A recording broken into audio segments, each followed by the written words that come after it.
Welcome to IMAX, the world's most immersive movie experience. IMAX is the undisputed king in name recognition when it comes to premium movie viewing.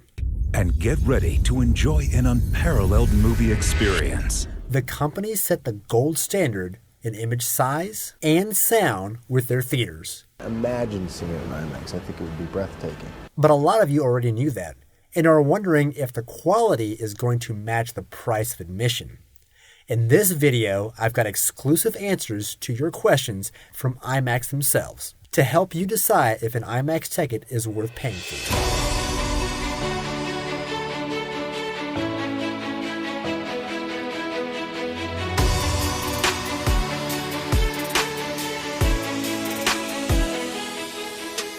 Hi, I'm Isaac and this is Movie University.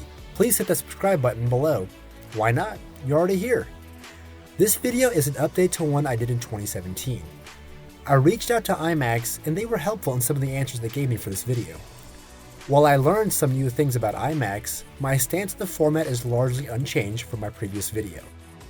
You've probably seen these blocky, square, blue letters passing by on the highway or when walking by the auditorium the last time you were at the movies. You probably did a Google search to see what the hype about IMAX was. If you haven't been to one before or it's been a while, you realize it would be cool to go, but you're thrown off by the price of admission. There are a slew of other premium formats out there. So what makes IMAX better or worse than them? Here are some facts to help you make up your mind if you want to see a movie in IMAX. Let's do a quick history lesson. It's easy to forget that IMAX or other premium formats weren't always the norm at theaters. IMAX was created in 1967 by 4 Canadian friends. They didn't have the money to produce movies, so they made nature documentaries. Eventually, they convinced museums to show their content in their format. As time went on, IMAX tried several ways to break into the mainstream movie theater market. Deep Sea 3D. Dive in at your IMAX theater. It wouldn't be until 2006 they finally figured out the best way. Agreements were made with movie theater companies for licensing, installation, and admission prices, which then saw IMAX begin to see some major expansion. In 2008, blockbuster movies like The Dark Knight, Star Trek Into Darkness made it a point to tell moviegoers that portions of the movie they were watching had been shot with IMAX cameras. However, it wouldn't be until 2009, with the explosive box office numbers from Avatar, that the movie theater industry would see IMAX and other premium formats as a driving force to get consumers to pay extra for premium viewings. Since its creation, IMAX has done well for itself. According to IMAX, at the end of 2019, there were 1,529 IMAX theaters in 81 countries. Now for the nitty-gritty. Here are 9 things to know about IMAX. Number 1. All of IMAX's projectors are built by IMAX themselves. This includes digital and film projectors. While IMAX uses certain technology from other manufacturers within the projector themselves, IMAX told me we manufacture, assemble, test, ship, and install all our projectors directly, and they heavily feature proprietary IMAX technology and IP to enhance image quality. With a lot of companies out there who make very extraordinary projectors, it's impressive that IMAX still builds its own. This does a couple of things for them.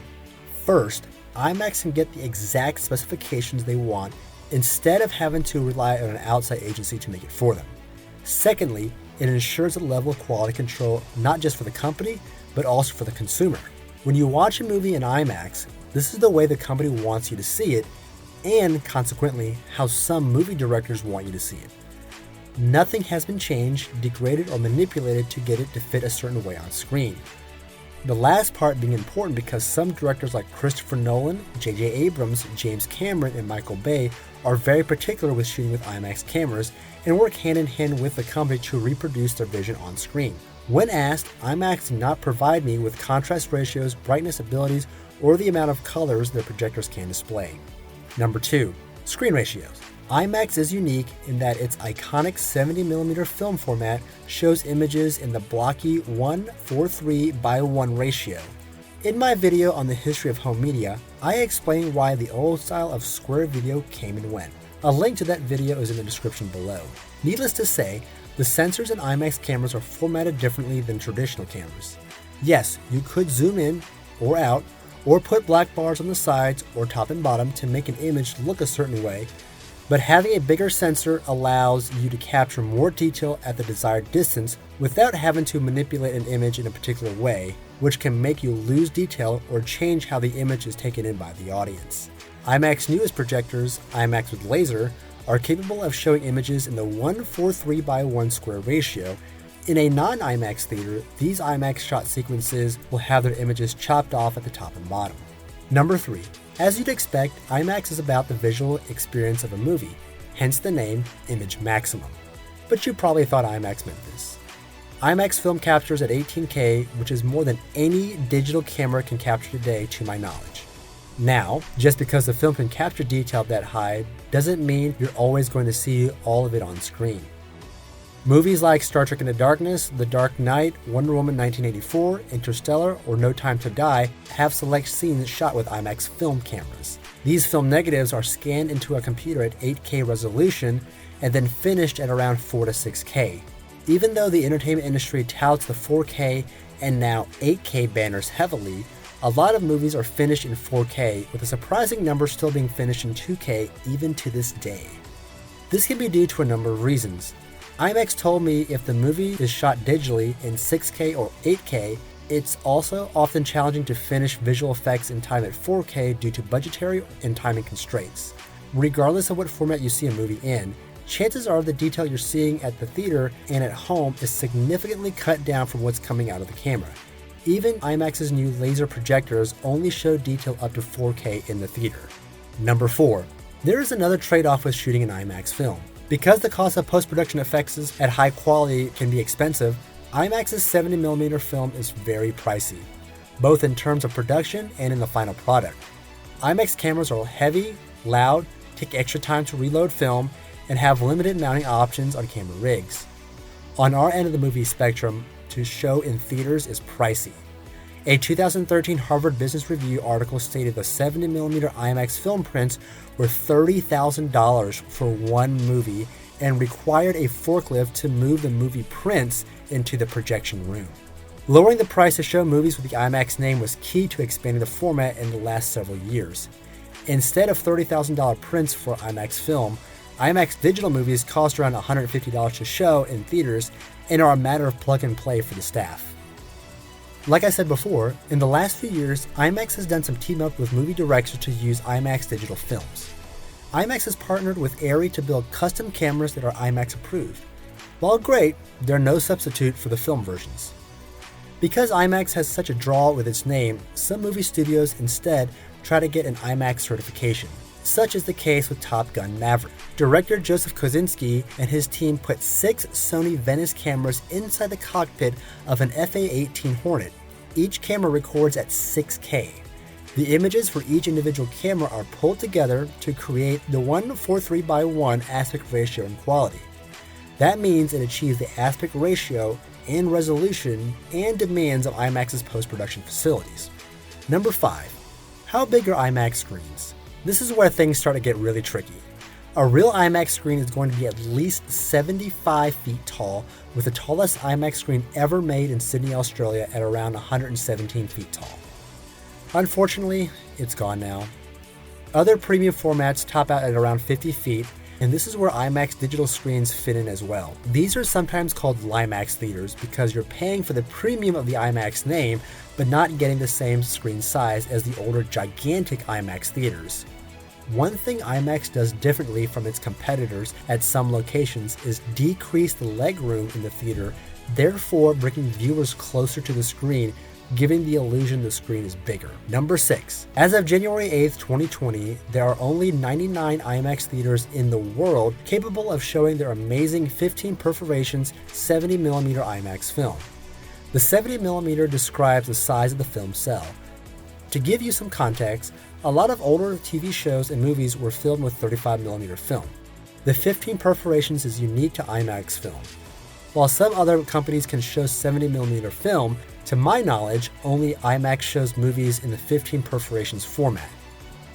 What are perforations, you ask? Those are the little holes on the sides of the film where the sprockets on the projector fit into. The more holes there are, the longer or wider the film cell can be, thus making it bigger. longer or wider because IMAX film travels through the projector sideways, unlike conventional film projectors that push film up and down. Number 7. I asked IMAX about their sound systems, a point that has audiences split, with me in the camp with those who don't care for IMAX's audio systems. Here is what IMAX told me, and we'll dissect. IMAX theaters use proprietary IMAX sound technology, which is higher powered than other audio systems while being able to go a full octave lower in sub-bass response. IMAX also deploys daily calibrations of every theater to ensure reference volume playback so audiences are hearing the movie exactly the way filmmakers intended.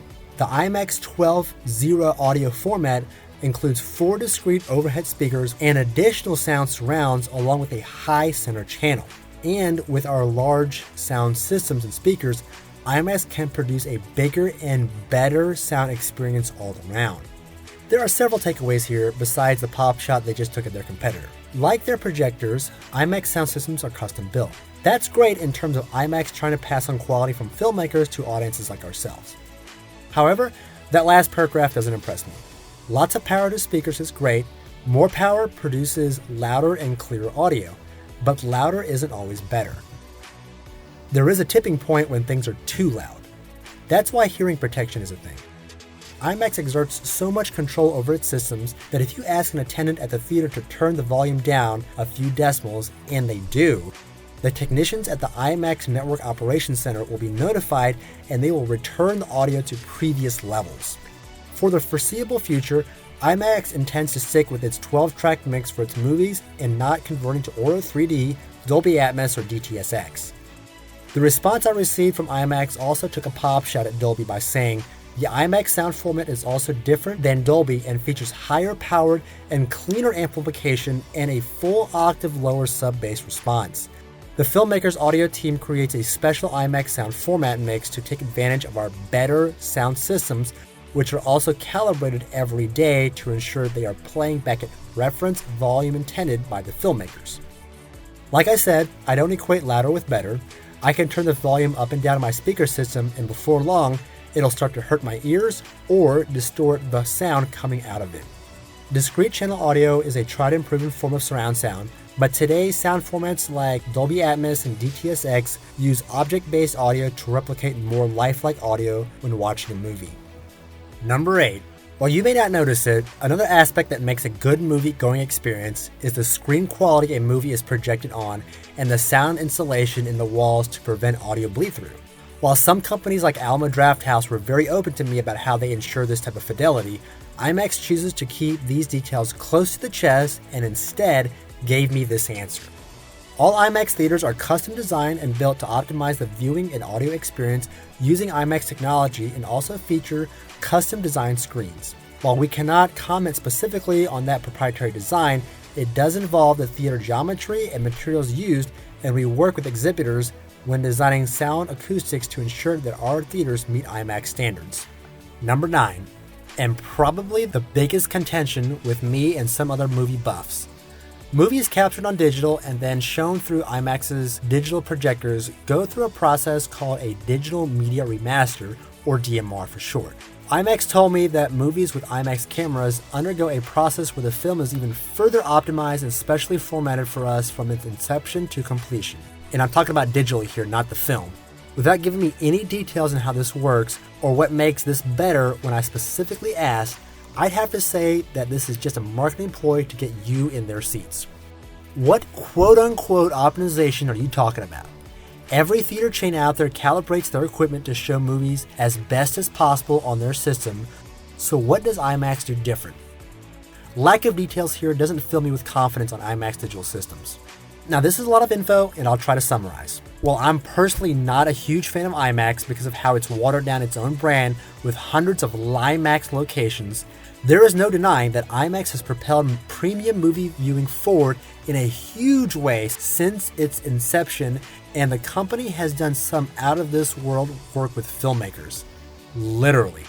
Digital and laser projectors allow the company to bring the cost down and stay competitive with other companies out there, while still pushing their name onto the market.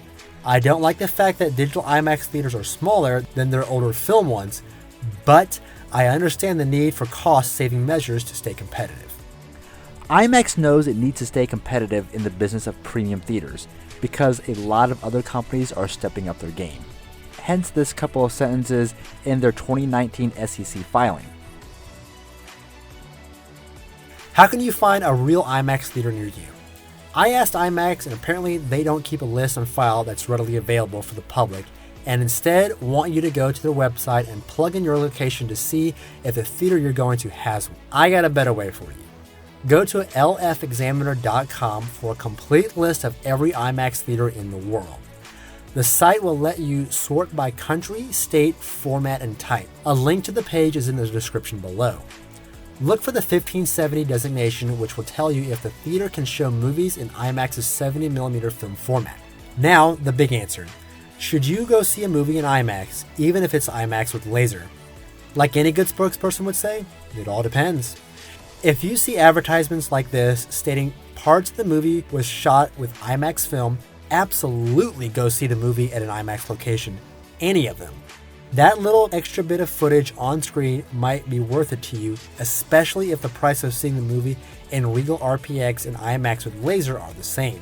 The additional footage shown in the taller aspect ratio will justify the price of the visit.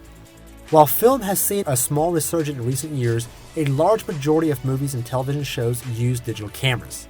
Digital cameras provide a cleaner image, have fewer moving parts, are easier to work with, and require less logistical coordination. However, seeing a movie in film does have a magical look to it that's hard to replicate with digital, even when it's been manipulated in post-production. Paying the extra price to see movies at real IMAX locations helps prove to studios that people love the art of film, not to mention the nostalgia that comes along with seeing movies in film, and we're willing to pay a little extra to see it in a premium format. Also, you'll be helping Kodak stay in business since barely anybody buys film anymore.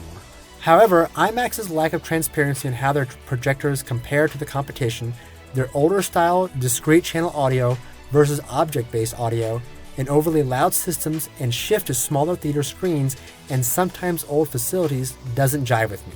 Except for those rare instances of movies shot on IMAX film or sometimes IMAX digital cameras like Avengers Infinity War, you'll be better off paying to see movies in a different format. Movies like Ford vs. Ferrari, 1917, and many others will look and sound just as good or better in Dolby Cinema, Regal RPX, or any other equivalent in your country. The images speak so much louder in Dolby Vision. I was absolutely blown away by the depth and the sense of texture, how black the blacks are, that we were looking at skies, Roger Deakins and I, that we thought we knew, and then suddenly you see detail and, cloud formations that simply you don't see in the other versions. So that has been a real eye-opener for me. Links to my explanations on those formats are in the description below. If your choices are between a standard movie room or an IMAX with laser, then of course, choose the IMAX with laser to see your movie in. IMAX isn't sticking with movies though. They think to deal with Vindex to start broadcasting esports in their format. They've expanded to home viewing with their line of IMAX enhanced certified home entertainment products, and had their best year at the box office in 2019 with over $1.1 billion in ticket sales. IMAX also told me they're expanding a lot, particularly in the international market. What do you guys think of IMAX? Have you seen any big name movies in the film format? Is it available in your country? Let me know in the comments below, and be sure to subscribe for more education in cinema at Movie University.